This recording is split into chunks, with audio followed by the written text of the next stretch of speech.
Let's talk about why it's so important to process emotions from your past experiences to ultimately manifest the future that you desire. This is something that's been coming up in a lot of conversations with people that I'm already working with, one-to-one clients and those in my groups. And I realized that there are some of you out there who might be hesitant about diving into the emotional work that I offer because you're worried that I'm going to keep you in your past and dwell on the negative, which is not true at all. I talk about the two phases of discomfort. The first phase is when you dive into your emotional mess. That is where you learn how to process your emotions and feel everything that maybe has been suppressed over the years. The second phase of discomfort is when you start to shed these layers and you discover who you really are, how you want to step out into the world, and there is generally resistance that comes up. And this is where coaching can be really supportive. But I don't get into teaching people about manifestation. I sometimes get a little bit hesitant when people ask me about manifestation practices, especially if I know or I don't know whether or not they have done any level of emotion and trauma work. Now, trauma for me is simply stored emotions. And there's this great saying out there that trauma is not the event, it is the lens or the belief and the story that we hold around the event. And that is why you can get two people who have and are in the same experience, but recount very different versions and have very different stories to tell and are affected in different ways. So, the reason I get people to dive into their past and process their emotions is because when it comes to manifestation practices, you are asked to visualize a future that is yet to happen in your life. So, you have no evidence that this is actually possible. Manifestation often gets you to visualize the impossible.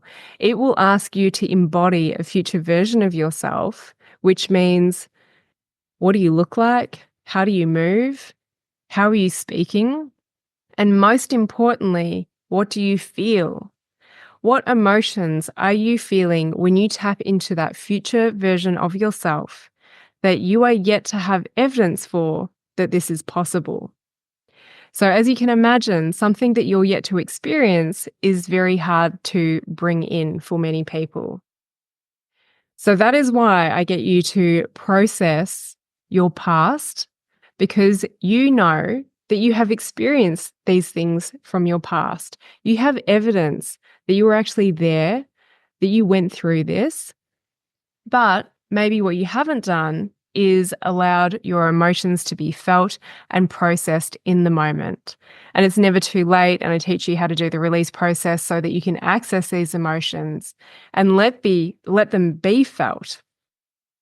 So in the past, you have experienced this, you have evidence for it, but you know that you have possibly not felt the emotions tied with that experience.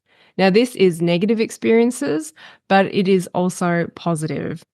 And I do work a lot with people in the negative because that's what people usually push away, they don't want to deal with. But if you want to get into manifesting your future that feels a little bit impossible, that you have no evidence for yet, you've got to learn to process your past. And then what happens is that as you peel away the layers, you get into the second phase of discomfort, which is when you're ready to step into your future. So there's this transition point where, yes, I'm teaching you how to process your emotions.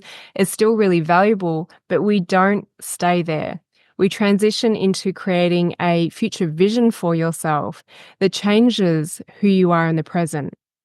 So many people feel like everything that's going on in their life is a result of their past, and quite often a traumatic or a painful past. But what I want to help you with is to be able to look back on your past and see all of the opportunities, see all of the lessons, to have gratitude and acceptance for your past and know that it's gotten you to where you are right now. But this is where you got to transition and start to create a vision for the future that is not yet changeable, you have no evidence for.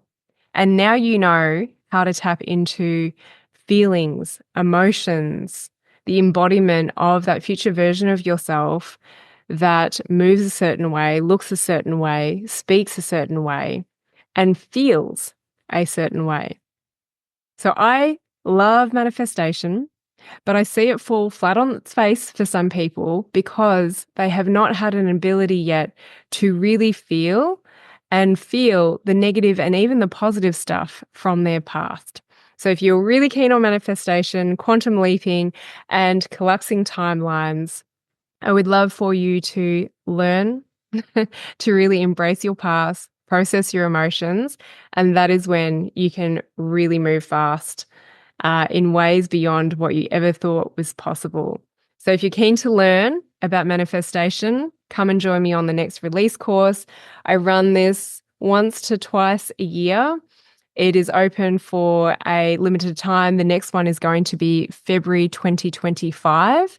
And this is the entry point into all of my work and then ultimately into the soul purpose discovery, the manifestation piece. But release is where it starts, where you get my live support to learn how to process your emotions and really embrace your past and to be able to see it with gratitude, acceptance, and then we can move into the vision of your future that changes who you are in the present and manifestation. This is where it all begins.